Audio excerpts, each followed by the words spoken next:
word. You know, you can admit, seriously, can't you? You know, you can admit that you've got that, and it wasn't really fueling you, and yeah, well, fuck it, you've got to get it out. I've pulled the trigger on my fuck off fund, I'd probably say about six times. In one agency, I actually resigned mid-meeting by writing, I resign, on a pret-a-manger napkin, and I slid it across the table.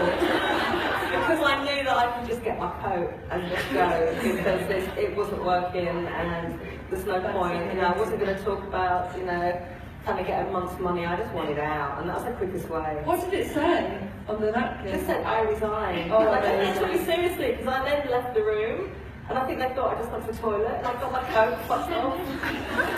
I love that. I'd hire somebody that did that. And also, I think, you know, if you're interviewing with someone who looks at your CV and goes, oh no, she didn't stick out, it's just bullshit. And if they're a good interviewer, they'll say, why did you leave? And then it gives you a chance to show your ambition and, you know.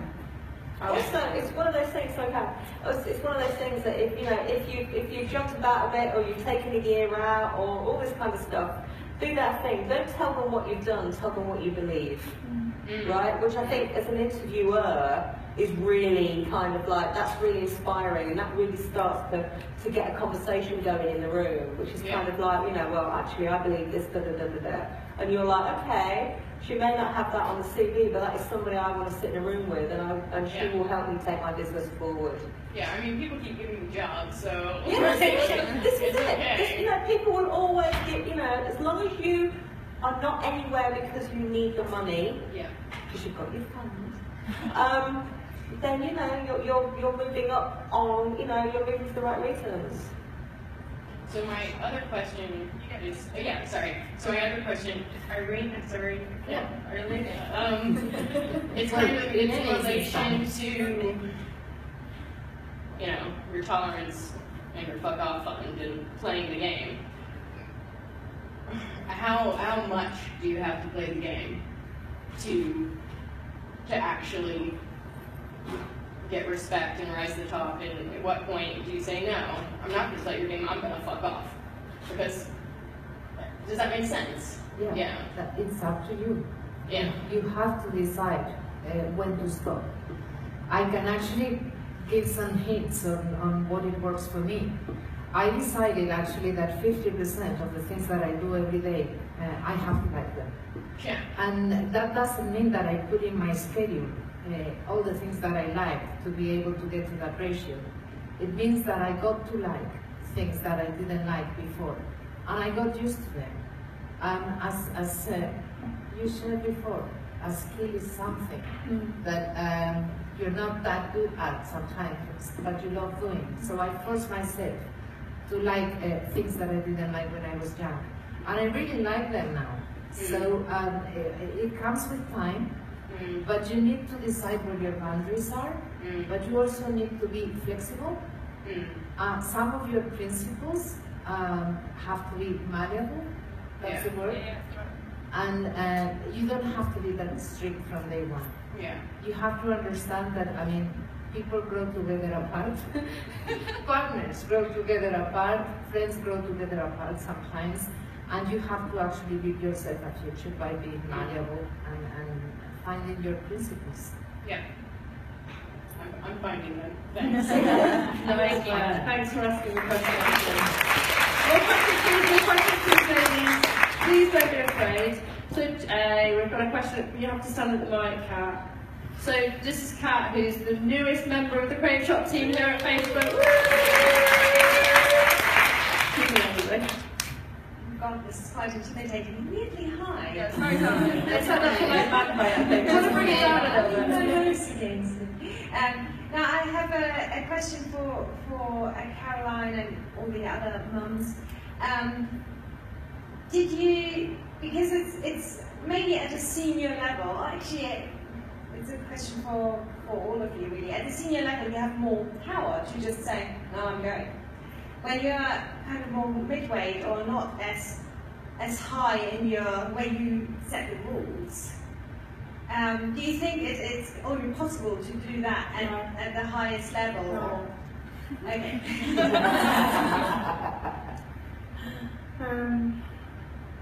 So Buddy's 7, so I had him when I was 33. And it's about clarity, it's not about seniority. It's about boundaries, it's about confidence, it's about embarrassing other people into judging you for having your priorities right. So it's not about seniority, I don't think at all. It's about confidence. You just say how it is, and because you're brilliant, people will accept it. Embarrassing other people into. This is one of That's my, amazing. Say Say that again. well, Say that again. I have a shield for everyday sexism, which is I call it all the time. I embarrass men and women when they speak out of turn about what women are capable of, or what a woman's wearing, or what someone said, or a bit of casting, or when people have an unconscious bias. I relish in pointing it out. Something I wanted to add is that I do a lot of maternity coaching as well, so helping women, come back to work after having a child. And I always say that all kids need is their parents to be happy. Yeah. And you have to figure out what makes you happy and the ratio between work and home, and the kids will be happy. So if you think about that way, you'll have the energy to say and to do what you need, because it's your responsibility. And this is why I'm changed happening. This is why she now works at Facebook. Thank you. Thank you. Yay! What's your name and where do you work for? My name's Ran. I'm a junior creative at Ogilvy. Welcome. Love the genius. My question's also around the kind of hours thing, because I feel like as a junior, we're constantly being told by people who are senior and successful that they had to do, work every hour, weekends, and it's really hard because you want to show that you're hardworking, you want to impress people. But if you don't necessarily want to fuck off, is there another way to handle that? That's pretty true, right? I'm sure a few of us can relate to that, and definitely early in my career I worked like all the hours for ages. I worked 90 hours a week for about 6 years, and not under Caroline, I should like to say, by the way, before you think she's a so-and-so. And I do feel like you kind of almost put that expectation on yourself because that's the culture of the agency, so I do get that. But to like Caroline's last point, calling it out and almost saying to them, I'm not going to work those crazy hours, and because work-life balance kind of exists or should exist, maybe is a way to go. I've got a couple of responses to that. As I alluded to earlier, Kim and I did used to work round the clock because we wanted to win, and we worked at Mother at a time when Mother was definitely the hottest shop in London, and we were incredibly competitive. And if someone beat us in a review, there was absolutely no fucking way we were going home. But that was our choice. The agency wasn't telling us to stay. And then my second point is Robert Saville, who was my first boss and my absolute mentor. I'm very, very lucky. One of the best lessons he taught me was about working smart. So don't sit and write shit for 14 hours on something that's never going to make you happy.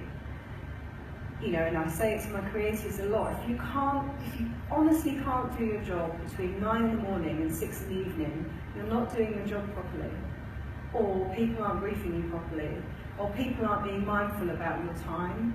So that has to be the aim, and it might take 20 years to get there, but it's unacceptable to work 24 hours a day because you're exhausted and you're boring and you're not very good at your job. I feel like a lot of the time though it is that head count thing. It doesn't matter if you're working smart or whatever, it's literally if they see you there or if they don't, that's what you kind of get judged But then they're bad bosses. I think it's a Another word. culture thing. That is a culture thing, and Yeah. in my experience, what helped me, I found somebody to work for who I really respect. So I thought these for founding partners are amazing people, and I learned so much from them. And and I respected them, and it made me work really hard, but somehow they brought me their respect. So you have two parties and they mutually respect each other, and that creates a platform for a discussion. So, you know, you work your way up and you are seen as what you're really, really good at, and that gives you the opportunity to say, this is not working for me, and it needs to go that way. And I think it's finding the right person to work for and having the little fund to help you do that. But she's right in one thing. When you are young and you're not that experienced and you're not that powerful, you cannot make those decisions many times. And companies, some companies, not all of them, know this and take advantage of it. I worked really long hours in the first companies I worked for. I remember that at Yahoo, it was the earliest stages of the internet and video here, and they gave us for Christmas a rucksack. A sleeping bag, and then a rucksack the following year. But they gave us a sleeping bag, and we were all making jokes. This is actually this day at the office, and we really used it sometimes. So I mean, but we were building ourselves a future. There is a moment to actually invest in yourself, and then there is a moment that comes with time where you actually capitalize on all your investments. But it is true that sometimes companies take advantage of people that are like investing in themselves and are making these bets, and you should not allow that. But you have to actually be smart with the decision. No, it's not necessarily need to follow all the time, but be wise. But it's our as the bosses, it's our responsibility to keep an eye on junior creatives. We have a team that we hired at the beginning of the year, and I've refused to give them any more briefs until they take a holiday. So they're just sitting at their desk with nothing to do, and I won't give them any projects, so they take a 2-week holiday. And usually people leave companies and leave bosses and not companies. Yeah. So you also need to actually live that. I mean, have a look at the culture. Talk to the middleweights. Talk to the guys and girls that have been there but knowing your agency. Talk to the guys that have been there for a while, and just see if it's culture or it's kind of like or it's inexperience and you need to learn, and then make that call. And if it is a head count and they do expect to see you there at 8 or 9, work on your folder. Work on your book. Fuck it. You don't have to walk out. Go and get another job. Go and get another job with a fabulous folder. I think you have to see it. You have to call it, and you have to reconcile in your own mind. How much you're going to put into it. But I mean, so start saving. Yeah, me and my old creative partner, we did do this thing where we would just tell people that we were going out to work, because he used to say in his brilliant Brazilian accent, darling, if we sit here, we're looking at a white wall, we have white wall ideas.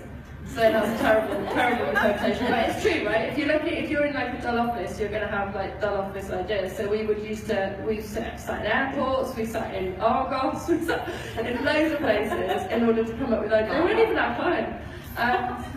In order to come up with ideas, but we told people specifically that that's what we were going to do, so we weren't just disappearing. We would specifically be like, we're going to be spending the next 8 hours sitting in an airport working on this brief, is that cool with you? We're not going to come back to the office, but we are going to be working. And just like making sure that they know, because it's kind of not fair to just disappear, but just making sure that it's super clear that you are working, you're just not visible. And repeatedly saying that, and then they kind of get used to it. So actually I ended up working with loads of creatives who just wouldn't really work in the office, but we knew that they were working, and that was really important. But I remember all Mine and King's campaigns. I can tell you where I was when we came up with it, and it was never in the office. Okay, thank you, ladies. It's been really good to see you. Thank you. Go on, you're brave. There's a lady at the back with her hand plunged into the air. Please come to the mic. Thank you. I have no idea what the time is, by the way. Time flies. I've given up on time flies. Hi. Hello. Name and where you work? My name's Holly Patrick, and I work at Tribe Marketing, experiential agency. Yay! Kind of. So my question is, obviously with what we do, it's, as you guys all do, it's super duper hard work, really stressful, yada yada yada, like everything's true. However, burnout for me, I actually learned a lot from it. And I wondered if all of you have had that experience. Is there any positivity that can come out of it in terms of things you've learnt, things you've adapted about the way you work, things you've learnt for the future, all that kind of stuff, some positivity from your experience? Leaving my nightmare husband, best thing ever. Immediately after burnout, ditch the map, use the train. Brilliant, brilliant, best learning. Got divorced like 4 weeks ago, best thing I ever did. Sorry, they don't need to be as dramatic as that, right?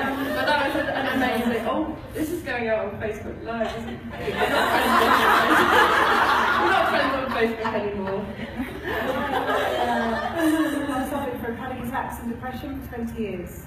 And when I was suffering what now known as burnout at work, it was learning the hard way. So I think from it I can sit here today and say that I'm, as I said earlier, I'm so good at asking for help. And if that's the only the one thing, the only skill that I learned from my burnout, it's probably, you know, the best thing that ever happened to me. So. That's amazing. I think all of us can do that hell of a lot more than we currently do. Yeah. And I think there's a difference when you're in your 20s, when you're in your 30s, and when you're in your 40s. And you just have to be cognizant of, you know, what your capabilities are and, you know, how much you can go out and drink and bounce back in the morning versus, you know, that doesn't happen, how much you can work, what you need to facilitate, you know, your good hours, and just have a conversation with yourself and see where you are. I'm going to have a little argument with Nikki now, because actually I learned that sugar's really bad, like genuinely. It's fine on Sundays only, when you're shopping. No, but really, actually, I learned that sugar was the single most dangerous thing for me in my health, and it caused all sorts of weird ruckuses in my health, including like hormone imbalance and like I think polycystic ovary, all this bonkers stuff. I do attribute to having too much sugar, and then having lots of highs and lows and the crashes that come with that and the knock-on effects of health. So that was a big learning, was giving up sugar. Best thing I ever did. All my energy is back. I think as well, I think it's important as well to have, God, this is going to sound really weird, but have like a crash buddy. You know, like somebody that knows you really well, whether it's a partner or whether it's your best mate, who will call you out on your weird behaviour, right? Which is kind of like, you know, and when you're young, it will be, you know, do you want to go out for a drink? Yeah, I can then go out for one, but then I'm going to go back to the office and I'm going to finish that, right? That's weird. You know, I do this thing when I know that if I go on holiday with my partner, the first day we are going to have a massive fucking row. Right? He knows that's coming, he's just waiting for it. Because the adrenaline that you have from working really hard at one time and then literally cutting it down and going on holiday is still there and it has to come out. And he literally does this thing that just goes, I'm like, ah! And he's like, I'll stop you there. And I stop, and he walks off. It's the most frustrating thing. But having somebody, like as a mate or a partner or something in the office that can just go, oh, you know what? They used to call it, what's that smell? It's burning master. You know, they come, no, I'll do it. You know, and somebody that can just kind of go, oi, right, you know, 3 days off. You know, just take this, you know, take the weekend, you're not working this weekend. Or, you know, don't do that. It's really, really good because sometimes you miss the first signs. And if you do, it's quite a way back, isn't it, to help. And if they're no good, then just do what you do, just divorce them. Always the divorce is the first Always the option. divorce. The fuck off my divorce. Oh my God, we're giving you really good tips. I have like 150 of these tips, but I'm bored of the sound of my own voice. So. And I think things like recognising the signs in yourself, going out for a walk. Like my coach tells me I have to take 5 minutes every day to go for a walk, and you just can balance yourself. I love the idea of talking to yourself in the mirror. I hadn't heard that before. I mean, what you're spending your time doing, having a look at your time and making sure that it's not just work or drinking to forget about work or moaning about work or lying in bed not being able to sleep about work. You know, I think it's about balancing back to your question. You know, work-life balance is such a cliche, but it's the key. Having a brilliant life is what's going to make you brilliant at your job. And I think that's what you know, I wrote a piece of creative review the other day about leading like a girl, And the end point, which is something that you said reminded me, which is if you don't look after yourself, you can't look after anybody else. And as a mother and a wife and a friend and a leader, if you're not firing on all cylinders, you're rubbish at all of those things.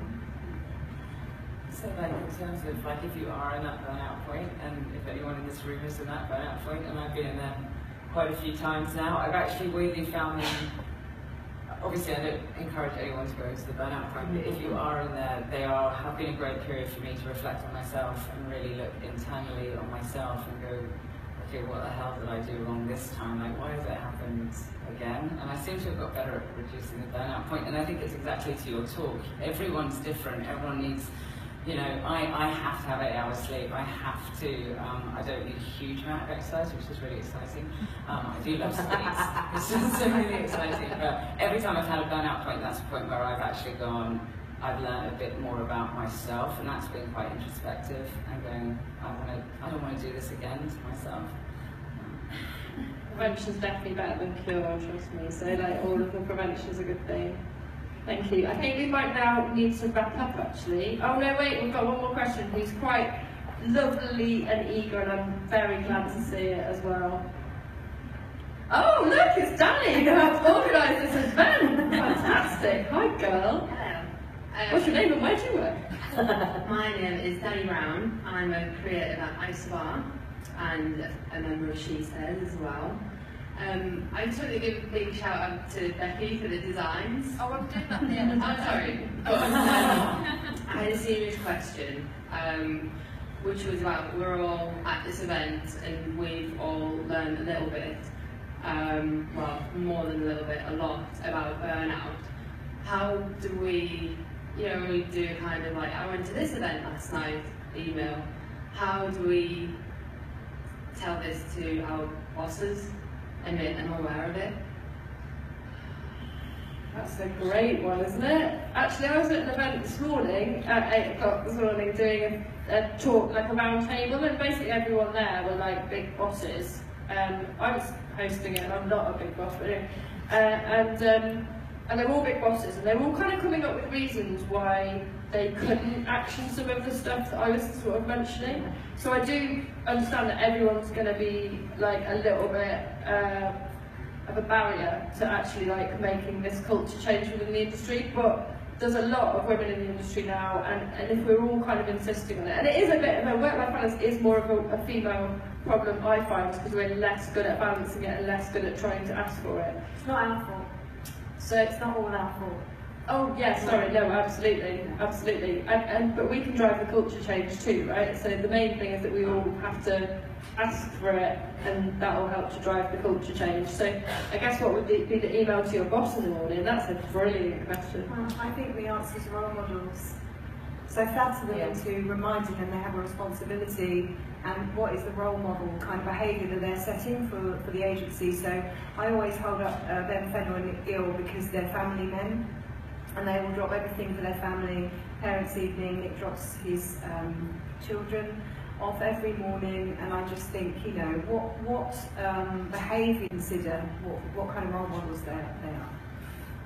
And I think peers as well. I mean, you know, go back to your agency, sit with your 5 or your 10 besties and tell them, you know, 5 things that you learned today. You know, I think the mirror thing's really interesting. Maybe like a budgie tomorrow. Sitting in my mirror and talking to myself.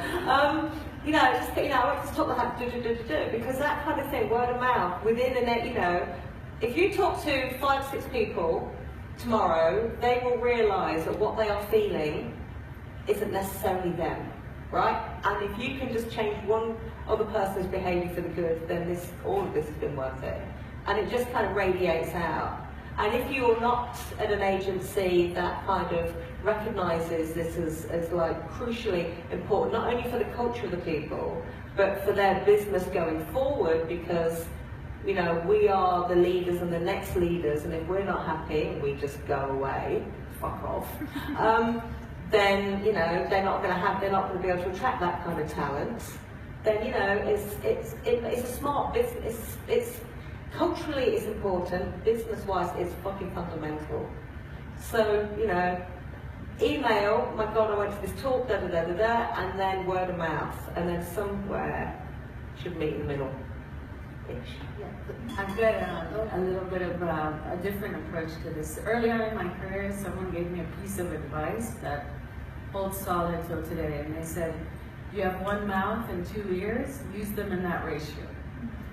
And if we listen more than we talk, we probably get better results. So I would start a conversation and ask people, ask your managers, how do you deal with this? Just like we're asking, today. How do you deal with this? What do you need to do to function? How are you doing this? People love talking about themselves, right? So you start this conversation and you get it going. And people realize that they're setting the example, but you get them to talk. And I think that could be very helpful. Because people don't like being told what to do and what you need to do and so on. But if they realize everyone does it, this is not something that's only for women. It's for everyone. Everybody needs to figure out what they need to function and how to do things. Yeah, but I would also say be valiant enough to speak up for what you think is right, but be prudent enough to avoid putting yourself in a conflicted situation. But I mean, if you think that that is what you have to say, say it. Tragedy can happen, but it won't stay there for good. I always share one example, one anecdote that happened to me in one of the companies I was working for. I was the youngest one in the board, and all my other peers who were completely burned out, and that now I know it, were like encouraging me to go and tell the boss. I got in there and I told her this and I told her that and this and that, and I believed them. So I was the latest one to get in there, and I literally puked on the table. What they have said plus what I thought. With time, I learned that they never told her that. Because she came to me and said, like, I don't even know why I didn't fire you, because I always thought that you had the biggest bollocks in town, because you came in there and you were like, this and that and that. And I said, they never told you that before? And I said, no, you were the first one. But I mean, I really learned from what you said, so don't be afraid about setting the things, just be prudent enough, like I was, to avoid putting yourself in a conflicted situation. Oh, amazing. I think we've learned so many, thank you for the question, Danny. I think we've learned so many amazing things.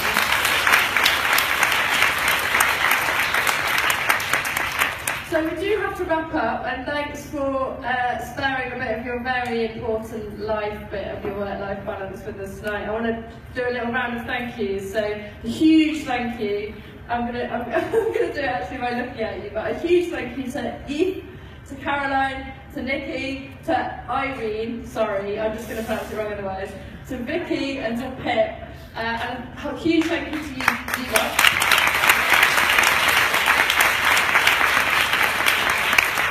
I also want to say a huge thank you to Paloma, Vicky and Amy behind the scenes here with Kat at Facebook. They've been absolutely invaluable in putting this together. This would not have happened had they not been super amazing drivers of this event. And hopefully it's the first of many. And also thank you, sorry. But finally, thank you very, very much to Danny, Becky and Joe and all of the wider SheSays team for allowing us to even partner with you to have an event, because you're amazing and what you do is amazing, and keep up the good work, and I love you lots. Thanks, SheSays. Do some networking, because that is a thing, and get some free swag over there. So we have like stuff that you can take away for free that's slightly more Instagram and moderately cool. Thanks!